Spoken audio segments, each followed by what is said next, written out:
اعوذ باللہ من الشیطان الرجیم بسم اللہ الرحمن الرحیم۔ السلام علیکم سامعین حضرات، کل سماعت کیے تھے تلک الرسول کا صفحہ نمبر 93، آج انشاءاللہ سماعت کریں گے صفحہ نمبر 94۔ ایک بار درود پاک پڑھ لو۔ اللہم صلی علی سیدنا شفیعنا نبینا حبیبنا مولانا محمد بارک وسلم، صلاۃ و سلام دائما علیک سیدی یا رسول اللہ صلی اللہ تعالی علیہ وسلم۔ بسم اللہ الرحمن الرحیم، اللہ کے نام سے شروع جو نہایت مہربان رحمت والا۔ آگے اللہ تعالیٰ ارشاد فرماتا ہے الذین یأکلون الربا لا یقومون الا کما يقوم الذي يتخبطه الشيطان من المس۔ وہ جو سود کھاتے ہیں قیامت کے دن کھڑے ہوں گے مگر جیسے کھڑا ہوتا ہے وہ جسے اسیب نے چھو کر مخبوط بنا دیا۔ آگے اللہ تعالیٰ ارشاد فرماتا ذالک بأنہم قالوا انما البیع مثل الربا وأحل اللہ البیع وحرم الربا۔ یہ اس لیے کہ انہوں نے کہا بھی تو سود ہی کی مانند ہے اور اللہ نے حلال کیا بھی اور حرام کیا سود۔ آگے اللہ تعالیٰ ارشاد فرماتا ہے فمن جاءہ موعظۃ من ربہ فانتہى فلہ ما سلف وامرہ الی اللہ ومن عاد فاولئک اصحاب النار ہم فیہا خالدون۔ تو جسے اس کے رب کے پاس سے نصیحت آئی اور وہ باز رہا تو اسے حلال ہے جو پہلے لے چکا، اور اس کا کام خدا کے سپرد ہے، اور جو اب ایسی حرکت کرے گا تو وہ دوزخی ہے، وہ اس میں مدتوں رہیں گے۔ آگے اللہ تعالیٰ ارشاد فرماتا ہے یمحق اللہ الربا ویربی الصدقات واللہ لا یحب کل کفار اثیم۔ اللہ ہلاک کرتا ہے سود کو اور بڑھاتا ہے خیرات کو، اور اللہ کو پسند نہیں آتا کوئی نہ شکر بڑا گناہ گار۔ آگے اللہ تعالیٰ ارشاد فرماتا ہے ان الذین آمنوا وعملوا الصالحات وأقاموا الصلاة وآتوا الزکاة لهم أجرهم عند ربهم ولا خوف عليهم ولا هم يحزنون۔ بے شک وہ جو ایمان لائے اور اچھے کام کیے اور نماز قائم کی اور زکوٰۃ دی، ان کا نیک ان کے رب کے پاس ہے، اور نہ انہیں کچھ اندیشہ ہو نہ کچھ غم۔ شان نزول، اس آیت میں سود کی حرمت اور سود خوروں کی شامت کا بیان۔ سود خور مطلب سمجھتے ہو؟ بیاج لینے والے، جیسے پیسہ زیادہ لینے کو۔ سود کو حرام فرمانے میں بہت حکمتیں ہیں۔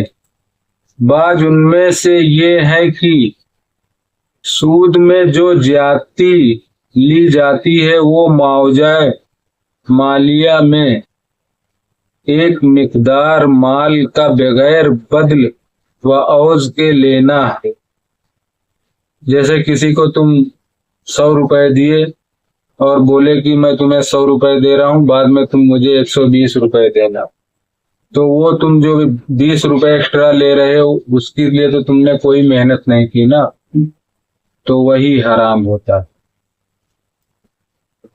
یہ صریح نا انصافی ہے۔ دوم، سود کا رواج تجارتوں کو خراب کرتا ہے، کہ سود خور کو بے محنت مال کا حاصل ہونا تجارت کی مشقتوں اور خطروں سے کہیں زیادہ آسان معلوم ہوتا ہے۔ آج کے دور میں لوگ پیسہ ان کے پاس زیادہ ہو جاتا ہے تو جو لوگ مجبور رہتے ہیں، پریشان رہتے ہیں، ان کو پیسہ دیتے ہیں اور بعد میں ان سے زیادہ پیسہ لیتے ہیں۔ ہر ٹائم کا یہی حساب ہے، اس کے لیے اللہ تعالیٰ نے اس کو حرام قرار دیا۔ اور تجارتوں کی کمی انسانی معاشرت کو ضرر پہنچاتی ہے۔ سوم، سود کے رواج سے باہمی معدت کے سلوک کو نقصان پہنچتا ہے، کہ آدمی سود کا عادی ہو تو وہ کسی کو قرض حسن سے امداد پہنچانا گوارا نہیں کرتا۔ جو انسان سود کا عادی ہو جاتا ہے پھر وہ کسی کو قرض حسنہ نہیں دیتا، پھر قرض کسی کو نہیں دیتا، پھر وہ جب دے گا تو وہ سود کے ہی شکل میں دے گا کہ میں جو پیسہ دوں گا اسے تمہیں بڑھا کے ہی دینا پڑے گا۔ ایسے کوئی مجبور پریشان رہے گا تو اس کو نہیں دے گا کہ جتنا میں پیسہ دیا ہوں بعد میں جب آپ کے پاس اتنا پیسہ ہو جائے گا تو مجھے دے دیں گے، یہ قرض حسن ہوتا ہے۔ مگر پھر وہ جب سود کی عادت لگ جائے گی تو وہ قرض حسن نہیں دے گا، وہ سود کے ہی چکر میں رہے گا۔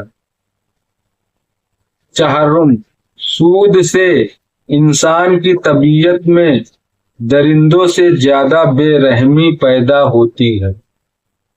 جو درندے ہوتے ہیں، شیر ویر، ان لوگ سے بھی زیادہ اس کے اندر بے رحمی پیدا ہو جاتی ہے۔ وہ بس وہ سوچتا ہے کہ کہیں سے بھی یہ میں جتنا پیسہ دیا اس سے زیادہ بڑھا کے مجھے دے، تو یہ بے رحمی ہی ہو گئی، بہت درندوں سے بھی زیادہ بے رحمی۔ اور سود خور اپنے مدیوں کی تباہی و بربادی کا خواہش مند رہتا ہے۔ جو اس کے برابر میں رہتے ہیں تو وہ سوچتا ہے کہ یہ برباد ہو جائے، اس کو مطلب طرح طرح سے برباد بھی کرنے کے چکر میں رہتا ہے۔ اس کے علاوہ وہ بھی سود میں اور بڑے بڑے نقصان ہیں، سود کے اور بھی بڑے بڑے نقصان، اور شریعت کی ممانعت عین حکمت ہے۔ مسلم شریف کی حدیث میں ہے کہ رسول کریم صلی اللہ علیہ وسلم نے سود خور اور اس کے کارپرداز اور سودی دستاویز کے کاتب اور اس کے گواہوں پر لعنت کی، مطلب جتنے لوگ اس سے جڑے رہیں گے سب پہ آپ صلی اللہ علیہ وسلم نے لعنت کی ہے، سب پہ جتنے اس میں جڑے رہیں گے، اور فرمایا وہ سب گناہ میں برابر ہے۔ ہاں، اگر ایسا نہیں کہ تم پیسہ دیے اور تم مجھے مینیجر بنا کے رکھے ہو، میں سود کا حساب کتاب رکھتا ہوں، تو ہاں تبھی بھی شامل ہو اسی میں، گناہ میں۔ اس لیے ایسے کاموں سے بھی بچنا چاہیے سب کو۔ معنی یہ ہے کہ جس طرح اوسیب زدہ سیدھا کھڑا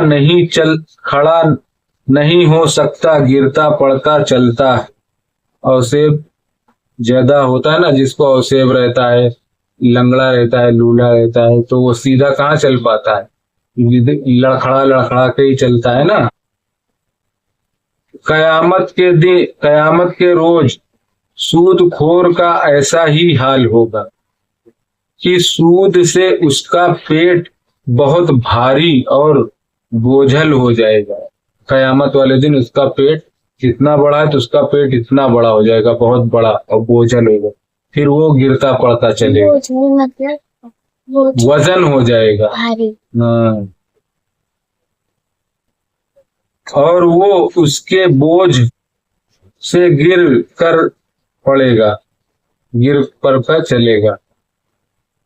سعید بن جبیر رضی اللہ تعالیٰ عنہ نے فرمایا کہ یہ علامت اس سود خور کی ہے جو سود کو حلال جانے، اللہ تعالیٰ نے اس کو حرام کیا اور سود لینے کو وہ حلال جانے کہ یہ حلال ہو، دینے کو یا لینے کو حلال جانے، یعنی حرمت نازل ہونے سے قبل جو لیا اس پر مواخذہ نہیں، جیسے یہ آیت نازل ہونے سے پہلے جس نے سود لیا یا دیا اس کا کوئی مواخذہ نہیں، اس پہ کوئی پکڑ نہیں، کیونکہ تب تک یہ آیت نازل نہیں ہوئی تھی، مگر اب یہ آیت اللہ تعالیٰ نے نازل کر دیا، اب اس کے بعد جو بھی لے گا دے گا تو اس پہ پکڑ ہوئے گی۔ جو چاہے امر فرمائے، جو چاہے ممنوع و حرام کرے، بندے پر اس کی اطاعت لازم ہے، بے شک وہ خدا ہے، جو چاہے وہ کر سکتا ہے، جو لازم کر دے ہمیں اس کی اطاعت کرنی ہے۔ مسئلہ جو سود کو حلال جانے وہ کافر ہے، ہاں، مسلمان ہو کے بھی اگر وہ سود کو حلال جان رہا ہے تو وہ کیا ہے؟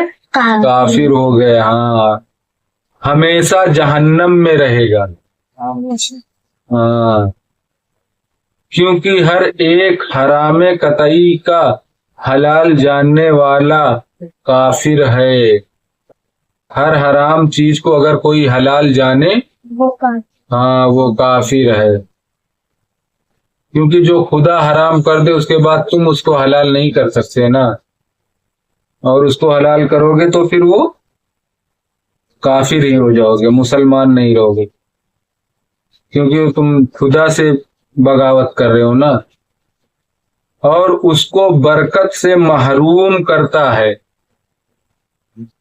حضرت ابن عباس رضی اللہ تعالی عنہما نے فرمایا کہ اللہ تعالیٰ اس سے نہ صدقہ قبول کرے، نہ حج، نہ جہاد، نہ صلہ۔ سود خوروں سے اللہ تعالیٰ نہ صدقہ قبول کرتا ہے، نہ حج قبول کرتا ہے ان کا، نہ جہاد قبول کرتا ہے، نہ صلہ جو کسی کو ہیلپ کرے وہ بھی نہیں قبول کرتا، کچھ بھی نہیں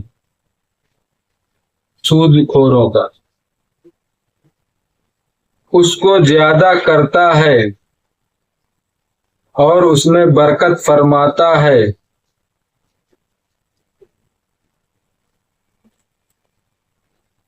دنیا میں اور آخرت میں اس کا اجر و ثواب بڑھاتا ہے۔ مخبوط مطلب خبتی بد حواس یہ ہوتا ہے مخبوط کا، بھی مطلب خرید و فروخت مطلب خریدنا بیچنا، نیک مطلب بدلہ از۔ صدق اللہ العظیم۔ باقی انشاءاللہ کل سماعت کریں گے صفحہ نمبر 95۔ بسم اللہ الرحمن الرحیم، صلی اللہ علیہ نبی الامہ وآلہ صلی اللہ علیہ وسلم، صلاۃ و سلام علیک سیدی یا رسول اللہ صلی اللہ تعالیٰ علیہ وسلم۔ یا اللہ یا رحمان یا رحیم یا مالک یا اللہ ہم نے کوئی قرآن پاک کی تلاوت جس کا پڑھنا سننا قبول عطا فرما، یا اللہ اس کے پڑھنے میں کسی قسم کی غلطی گستاخی بے ادبی ہو اپنے رحم و کرم سے معاف عطا فرما، اور ہم سب کو صحیح پڑھنے کی توفیق عطا فرما۔ یا اللہ ہم سب تیری بارگاہ میں توبہ کرتے ہیں، استغفر اللہ ربی من کل ذنب واتوب الیہ، استغفر اللہ ربی من کل ذنب واتوب الیہ، استغفر اللہ ربی من کل ذنب واتوب الیہ۔ سبحانک ذی العزۃ عما یصفون وسلام علی المرسلین والحمد للہ رب العالمین، لا الہ الا اللہ محمد رسول اللہ صلی اللہ تعالی علیہ وسلم۔